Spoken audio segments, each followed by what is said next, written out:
오늘 주시는 하나님의 말씀은 창세기 32장 28절의 말씀입니다.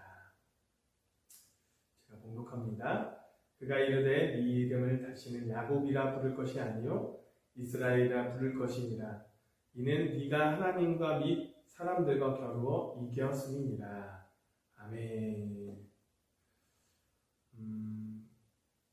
오늘 본문 이 창세기 32장은 야곱이 미스바에서 외삼촌 라반과 화친 언약을 맺고 헤어진 후 다시금 자신의 고향인 가나안으로 향하여 가던 도중에 하나님을 만나는 장면을 기록하고 있습니다.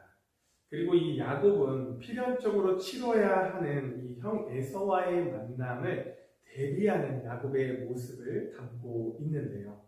마지막으로는 또 파란만장한 이 야곱의 생애에 있어서 가장 극적인 전환을 가져온 한 사건을 기록하고 있습니다.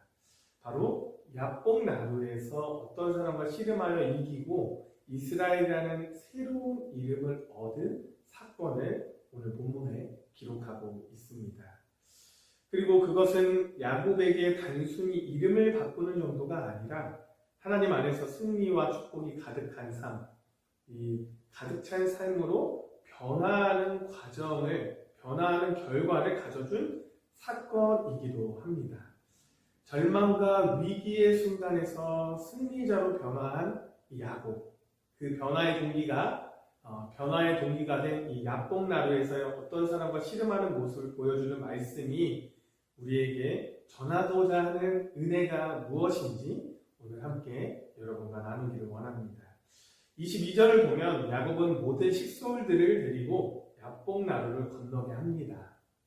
그리고 정작 자신의 야곱은 이 강가에 홀로 남아있다가 어떤 사람과 밤새 씨름을 하는 장면이 오늘 기록하고 있는데요. 여기서 어떤 사람이란 누구를 의미하는 것일까요? 호세아 12장 3절의 말씀을 보면요. 호세아 선지자는 이렇게 말합니다. 야곱은 모태에서 그의 형의 발 뒤꿈치를 잡았고 또 힘으로는 하나님과 겨루되. 그리고 오늘 본문 22절에 기록된 어떤 사람은 바로 하나님을 가리키는 말입니다. 그리고 그와 야곱은 씨름을 했다라고 말을 합니다. 주 앞에 보면 하나님과 씨름한 야곱의 모습은 하나님이 씨름하듯 하나님께 매달려 처절하고도 필사적으로 강구한 모습으로 볼 수 있다는 것이죠. 다시 말해서 야곱은 하나님의 도우심을 입기 위해서 하나님을 붙잡고 필사적으로 기도한 것입니다. 그러므로 오늘 본문 28절을 보면 이렇게 기록되어 있어요. 그가 이르되 네 이름을 다시는 야곱이라 부를 것이 아니요 이스라엘이라 부를 것이니 이는 네가 하나님과 및 사람들과 겨루어 이겼음이니라. 그렇게 필사적으로 하나님께 매달렸던 야곱에게 그렇게 축복받기를 간청하는 야곱을 향해 이름을 바꿔주십니다. 이제부터 야곱이 아닌 이스라엘이라고 부를 것을 명하신 것이죠. 이것은 야곱의 삶이 이전의 삶과 완전히 달라지는 삶을 살게 될 것을 의미하는 것입니다. 여러분, 히브리인들에게 있어서는요, 이름은 단순히 호칭이 아니라 그 사람의 인격과 삶을 반영하는 것입니다.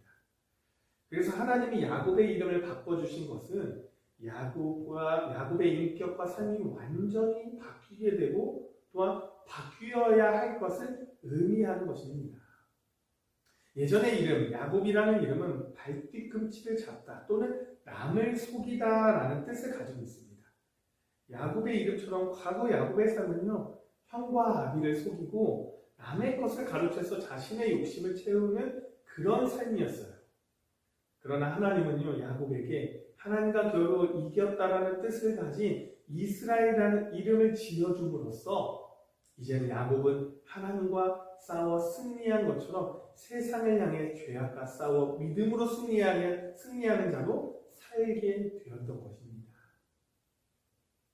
야곱은 더 이상 목적을 달성하고자 꾀하거나 또 술책이나 계책으로 살아가는 그런 권모술수와 같은 인본주의적인 방법이 아니라 겸손과 사랑과 희생이 가득한 모습으로 남들에게 존경을 받는 인격자의 삶을 살게 된 것입니다. 사랑하는 여러분, 야곱처럼 이름이 바뀐 사람들이 여러 성경에 등장합니다. 바울도 그런 사람 중에 하나인데요. 이처럼 이름이 바뀌었다는 것은 엄청난 영적인 의미가 담겨 있습니다. 오늘날 그리스도를 믿고 그 안에서 거듭난 우리도요, 그 이름이 완전히 바뀐 존재들이라는 것을 의미합니다. 다시 말해서 과거에 거듭나기 이전에 우리의 이름은요, 죄인이었어요. 이러한 이름을 가진 우리가 그리스도를 믿음으로 말미암아 그와 연합하여 그와 함께 십자가에 죽고 또한 그와 함께 다시 살리심을 받았습니다. 그리고 하나님으로부터 성도 또는 그리스도인이라는 새 이름을 부여받았습니다. 성도란 이름의 의미가 무엇입니까? 바로 거룩한 무리들이라는 뜻을 가지고 있습니다. 그리스도인이라는 이름이 무엇입니까? 바로 그리스도를 본받아 그리스도와 같이 사는 자들을 말하는 것입니다. 사랑하는 여러분, 우리는 그리스도를 본받아 그리스도와 같이 거룩한 삶을 살아야 할 자들입니다. 아멘입니까? 진실로 성도는 탐욕과 정욕과 불의한 삶을 살았던 거듭나기 이전의 죄악된 삶을 청산하고 이제는 하나님께 인정받는 거룩한 순결한 삶을 살아야 하는 존재들입니다. 그렇다면 성도된 우리의 삶은 과연 그리스도를 본받는 거룩한 삶을 살고 있나요? 성도와 그리스도인이란 이름으로 불리기에 부끄러움이 없을까요? 진정 우리는 이제 이름만 성도가 아니라 삶 자체가 거룩한 참된 성도가 되기를 원합니다. 성도라는 이름이 잘 어울릴 수 있는 여기 보인 저와 여러분의 삶이 될 수 있도록 여러분 그런 소망을 가지며 살아갈 수 있도록 정말 간절히 소망하며 살기를 간절히 원합니다. 기도합니다.